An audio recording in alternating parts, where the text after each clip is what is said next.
Imagine this scenario with me. You arrive at heaven's gate, but it is locked. You try to get in, but you can't. There is a voice booming from the inside, telling you that you need to say the right password. Only then will the gate be opened for you. Now the question is, what do you think you will say? Please God, open sesame? Or I really need to use the toilet? Actually, none of that would work. The only thing you need to say is thank you. That's right. The ironic truth is that you don't say the phrase thank you after the heavenly gate opens for you, but you say it in order to open the gate itself. Now, you might be wondering, but why? Well, first, let me share some rather shocking statistics with you. According to the World Bank, in the year 2013, 80% of humanity lived on less than $10 a day, while 767 million people lived on less than $1.9 a day.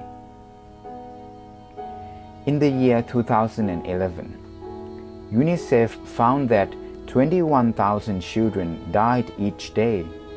Most of them died from starvation, poverty, and preventable diseases.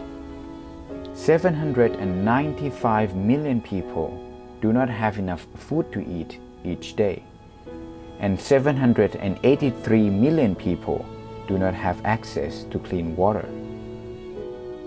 1 in 4 people, or around 1.6 billion people, live without electricity, and 4.4 billion people do not have access to the internet.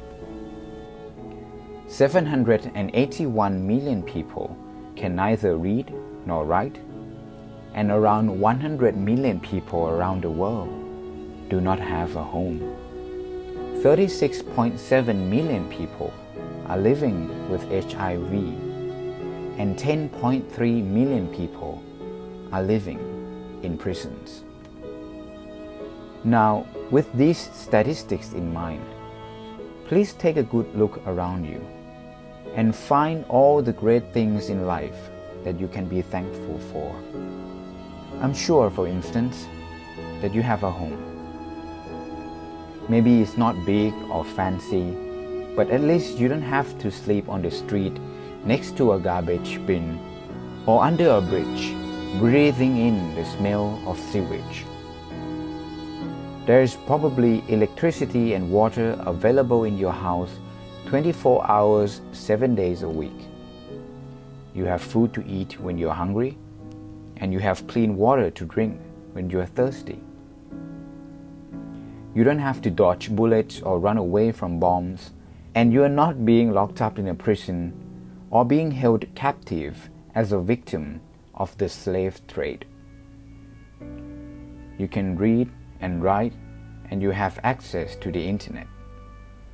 You have eyes that can see, ears that can hear, skin that can feel the sunshine, a heart that can love, a brain that can think, and a body that can move around to pretty much wherever you want it to. And most importantly, I believe that you have people in your life who love you. Maybe some of them are even willing to die for you. Even though they may be far away, they still care very much about you. Always have and always will. According to the Ecology Global Network, around 150,000 people die every day. But if you are still watching this video, then I am sure that you are not one of them. And if your loved one is also not one of the 150,000, then you are quite fortunate indeed. We so often wish that we will be one of the lucky draws who win the lottery.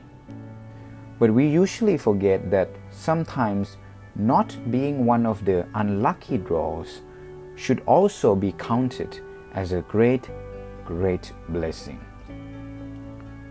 You may think that those children in the slums are poor, but actually the worst kind of poverty is the inability to be grateful.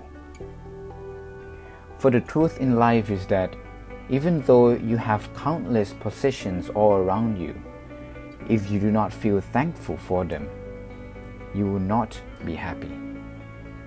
On the other hand, even though you have very little, if you are thankful for almost every single thing in your life, then happiness will find its way into your heart.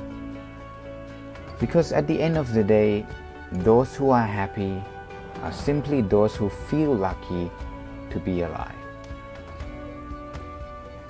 And so, this is why the password to paradise is thank you. For once you truly realize how fortunate you already are and how good life already is, then you suddenly find yourself counting blessings in a comparative paradise. This is Kay. Till next time, be peaceful, be powerful.